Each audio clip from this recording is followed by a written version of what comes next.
គោរពសួស្តីបងប្អូនអរគ្នាថ្ងៃនេះខ្ញុំស្វែងរកប្រភេទផ្កាមួយប្រភេទបងប្អូនផ្កានេះគឺបងប្អូនទាំងអស់គ្នាកម្របានឃើញហើយចៃដន្យមែនតើបងប្អូនខ្ញុំជិះម៉ូតូទៅរកទិញឲ្យហូបចឹងណានៅ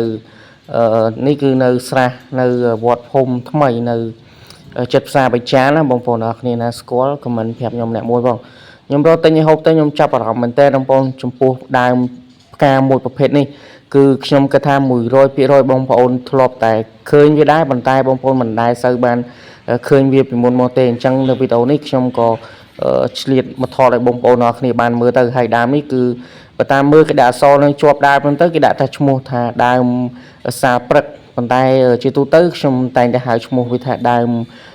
គេហៅថាដើមផ្ការាំងភ្នំបងប្អូនអរគ្នាហើយបើសិនជាបងប្អូនណាមានឈ្មោះហៅផ្សេងពីនឹងទៀតកុំភ្លេចខមមិនប្រាប់ខ្ញុំម្នាក់មួយផងព្រោះថានៅតំបន់ខ្ញុំគេហៅវាថាដើមរាំងភ្នំផ្ការាំងភ្នំអញ្ចឹងណាហើយចំពោះឯដើមផ្កាហ្នឹងវិញគឺឈ្មោះប្រហែលជាឈ្មោះបច្ចេកទេសគេគឺគេហៅថាឈ្មោះថាដើមផ្សារព្រឹកអញ្ចឹងបើសិនជាបងប្អូនទាំងអស់គ្នាមានឈ្មោះហៅអីផ្សេងទៀតបងប្អូនអាចខមមិនប្រាប់ខ្ញុំម្នាក់មួយផងហើយខ្ញុំពិតជាសប្បាយចិត្តមែនទែនបងប្អូនដែលខ្ញុំអាចថតពីប្រភេទផ្កាហ្នឹងដើម្បីបងប្អូនបានមើលអញ្ចឹងណាព្រោះថាភាគច្រើនបងប្អូនអរគ្នាមិនដែលសូវបានឃើញវាទេពីមុនមកហើយខ្ញុំគិតថាសឹងតែមិនមានផងបងប្អូនឥឡូវនេះគឺវាកម្រមានដាំអញ្ចឹងណាបងប្អូនអរគ្នាណាមួយវាមិនសូវជាមានពូជដាំផងហើយចំពោះឲ្យដើមផ្កានេះវិញក៏វាមានប្រយោជន៍ដែរបងប្អូនអរគ្នាគឺការខ្ញុំនៅក្មេងៗខ្ញុំនៅរៀនថ្នាក់បឋមអញ្ចឹងទៅមានដើមនឹងចំនួនដើមផ្កាហ្នឹងគឺធំមែនតើបងប្អូនដើមសាព្រឹកហ្នឹងណាឬក៏ខ្ញុំហៅថាដើម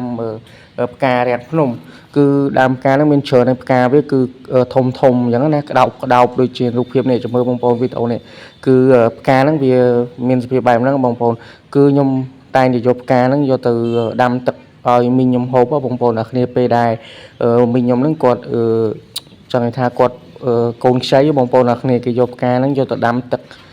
ផឹកណាបងប្អូនជាថ្នាំអញ្ចឹងណាបងប្អូនអ្នកគ្នាប៉ុន្តែឥឡូវនេះខ្ញុំឃើញថាពេលច្រើនគឺគេមិនដែលយកប្រភេទរុក្ខជាតិបុរាណមានផ្កាមានរុក្ខជាតិអីផ្សេងទៀតទៅដាំទឹកហូបទៀតទេបងប្អូនអ្នកគ្នានៅពេលកូនខ្ចីពេលច្រើនគឺគេប្រើថ្នាំវិទ្យាសាស្ត្រឲ្យអស់ហើយបងប្អូនអ្នកគ្នាបាទអញ្ចឹងពេលខ្លះក៏គេត្រាំថ្នាំដាំផ្កានឹងហូបដែរបងប្អូនប៉ុន្តែឥឡូវវាមិនសូវជាមានសម្បូរបែបដូចមុនទេពីចឹងគឺគេប្រើជាវិទ្យាសាស្ត្រអស់ហើយអញ្ចឹងបងប្អូនមើលទៅបានស្គាល់នៅប្រភេទផ្កានឹងទៀតហើយបងប្អូនខ្ញុំព្យាយាមបានថតឲ្យបងប្អូនមើលហើយសូមបងប្អូនកុំភ្លេចជួយចុច like subscribe នៅលើ channel YouTube របស់ខ្ញុំម្នាក់មួយផងដើម្បីផ្ដល់ជាកម្លាំងចិត្តឲ្យខ្ញុំនៅក្នុងការ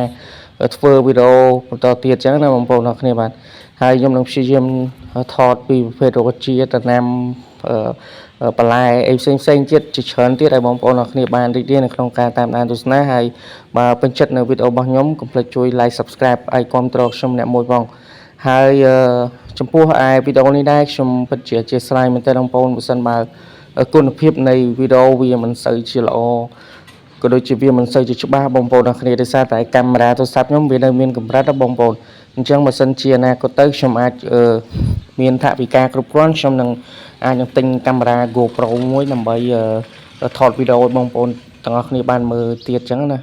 អញ្ចឹងខ្ញុំសង្ឃឹមថាបងប្អូនទាំងអស់គ្នានឹងគាំទ្រខ្ញុំទៅហើយសូមបងប្អូនទាំងអស់គ្នាបន្ត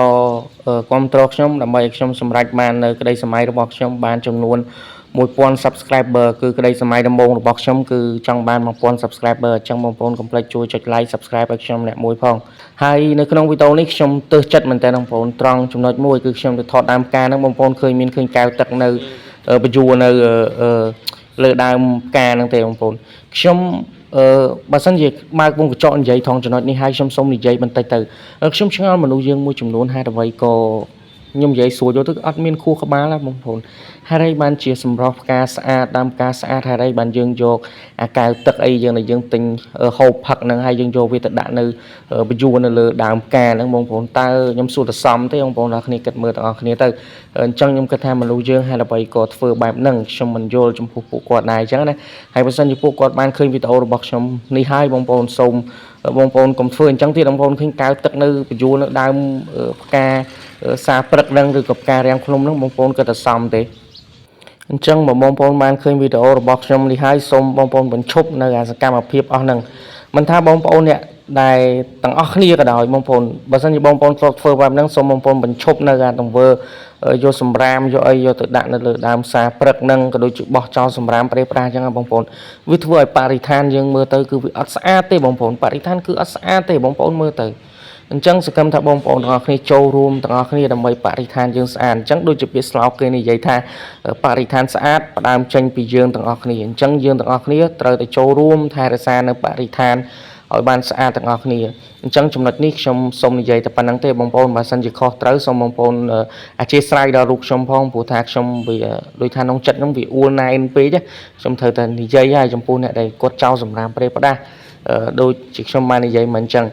ចឹងសរុបមកវិញនៃវីដេអូនេះគឺខ្ញុំមកថតអំពីដើមសារព្រឹកឬក៏ដើមរាំងភ្នំអញ្ចឹងណាដើមផ្ការាំងភ្នំឬក៏ដើមផ្កាសារព្រឹកអញ្ចឹងទៅដើម្បីឲ្យបងប្អូនទាំងគ្នាបានរីករាយនៅក្នុងការតាមដានទស្សនាក៏ដូចជាបាននិយាយទៅតងអំពីអត្ថប្រយោជន៍របស់វាដែរបងប្អូនគឺយើងអាចយកវាទៅធ្វើការដាំទឹកហូបនៅពេលដែលយើងដូចថាយើងសរសៃខ្ចីយើងទៅសម្រាកូនអញ្ចឹងណាបងប្អូនទាំងគ្នាអញ្ចឹង